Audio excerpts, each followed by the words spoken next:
ಕನಕಪುರ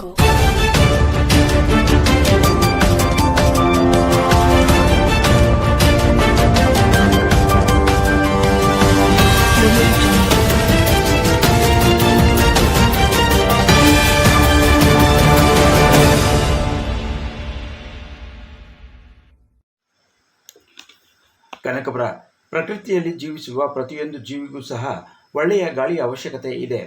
ಆದರೆ ಇತ್ತೀಚಿನ ದಿನಗಳಲ್ಲಿ ನಾವು ಶುದ್ಧ ಗಾಳಿಯನ್ನು ಮುಸುರವನ್ನು ಹಾಕಿಕೊಂಡು ಹುಡುಕಬೇಕಾದಂಥ ಪರಿಸ್ಥಿತಿ ಉದ್ಭವಿಸಿದೆ ಎಂದು ರೊಟೇರಿಯನ್ ಲೆಫ್ಟಿನೆಂಟ್ ನಾಗೇಶ್ ಹೇಳಿದ್ದಾರೆ. ಅವರು ಪರಿಸರ ಪ್ರೇಮಿ ಹಾಗೂ ಕೆಂಪೇಗೌಡ ಪ್ರಶಸ್ತಿಗೆ ಭಾಜನರಾದ ಮರಸಪ್ಪ ರವಿ ಅವರನ್ನು ರೋಟರಿ ಕ್ಲಬ್ ಮಿಲ್ಕ್ ಸಿಟಿ ಹಾಗೂ ರೋಟರಿ ಕ್ಲಬ್ ಮೇಕೆದಾಟು ವತಿಯಿಂದ ಸನ್ಮಾನಿಸಿ ಮಾತನಾಡಿದರು. ಮನುಷ್ಯ ತನ್ನ ದುರಾಸೆಯಿಂದ ಭೂಮಿಯಲ್ಲಿ ಇರುವ ಪ್ರತಿಯೊಂದನ್ನು ಸಹ ಕಲುಷಿತ ಮಾಡುತ್ತಾ ಬಂದಿದ್ದಾನೆ. ಆದರೆ ಮರಸಪ್ಪ ರವಿಯವರು ಅನೇಕ ವರ್ಷಗಳಿಂದ ಲಯನ್ಸ್ ಕ್ಲಬ್ ವತಿಯಿಂದ ಗಿಡವನ್ನು ನೆಟ್ಟು ಅವುಗಳನ್ನು ಬೆಳೆಸುವ ಮೂಲಕ ತಮ್ಮ ಸೇವಾ ಚಟುವಟಿಕೆಯನ್ನು ಆರಂಭಿಸಿ ಇಂದು ಸಾವಿರಾರು ಗಿಡಗಳನ್ನು ನೆಟ್ಟು ಮರವಾಗಿ ಬೆಳೆಸಿದ್ದಾರೆ. ಇಂತಹ ವ್ಯಕ್ತಿಗಳು ಸಮಾಜಕ್ಕೆ ಅವಶ್ಯಕವಾಗಿ ಬೇಕಾಗಿದೆ ಎಂದು ತಮ್ಮ ಅಭಿಪ್ರಾಯವನ್ನು ವ್ಯಕ್ತಪಡಿಸಿದರು. ಪರಿಸರ ಪ್ರೇಮದ ಪ್ರಜ್ಞೆ ಎಲ್ಲರಲ್ಲೂ ಜಾಗೃತವಾಗಬೇಕಾಗಿದೆ. ಆ ನಿಟ್ಟಿನಲ್ಲಿ ರೋಟರಿ ಮಿಲ್ಕ್ ಸಿಟಿ ಹಾಗೂ ರೋಟರಿ ಮೇಕೆದಾಟು ಸಹ ಇವರ ಜೊತೆ ಕೈ ಜೋಡಿಸಲಿದೆ ಎಂದು ಹೇಳಿದರು. ಇದೇ ಸಂದರ್ಭದಲ್ಲಿ ರೋಟರಿ ಮಿಲ್ಕ್ ಸಿಟಿ ಹಾಗೂ ಮೇಕೆದಾಟಿನ ನೂತನ ಸಾಲಿನ ಅಧ್ಯಕ್ಷರಿಗೆ ಪದಗ್ರಹಣ ಮಾಡಿದ ಲೆಫ್ಟಿನೆಂಟ್ ನಾಗೇಶ್ ಅವರನ್ನು ಸನ್ಮಾನಿಸಲಾಯಿತು. ಹಾಗೆಯೇ ಪೋಲಿಯೋ ಉಂಡಿ ಮತ್ತು ಸ್ಟ್ಯಾಂಪ್ ಅನ್ನು ಸಹ ಬಿಡುಗಡೆ ಮಾಡಲಾಯಿತು.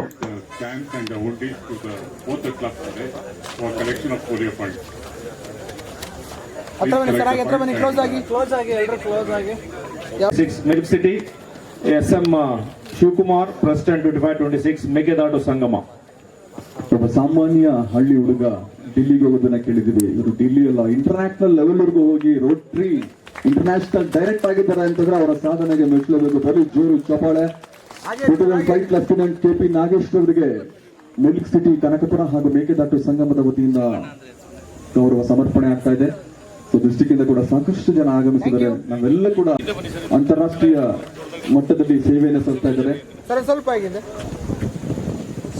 FKCCI director Rotary Madhuri Gowda ಮಾತಾಡ್ಬೇಕಾದ್ರೆ ಅದೇನೋ ಮನೆಗೆ ಟೈಮ್ ಕೊಡ್ತಾ ಇಲ್ಲ ಅಂತ. ರೋಟರಿ ಓಪನ್ ಆಗಿರೋದು 3 ವರ್ಷ, ಮದುವೆ ಆಗಿರೋದು 8 ವರ್ಷ ಆಯ್ತು.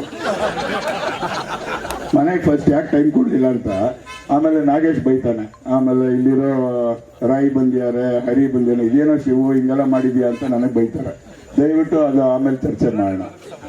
ಇದಕ್ಕೂ ಅದಕ್ಕೂ ಸಂಬಂಧ ಇಲ್ಲ. ರಾಯ್ ದಯವಿಟ್ಟು PDG ರಾಯ್ ವೇದಿಕೆ ಮೇಲೆ ಬರಬೇಕು. ಸುರೇಶ್ ಹರಿ, ನಮ್ಮ ವಿಯೆಟ್ನಾಂ ಅಂಬಾಸಿಡರ್ ಆದಂಥ ಶ್ರೀನಿವಾಸ ಮೂರ್ತಿಗಳು, ಚಿಕ್ಕಮಠ್ ಅವರು ದಯವಿಟ್ಟು ವೇದಿಕೆಗೆ ಬಂದು ನಮ್ಮ ನಾಗೇಶ್ ಅವರಿಗೆ ಒಂದು ಸನ್ಮಾನ ಮಾಡಬೇಕು ಅಂತ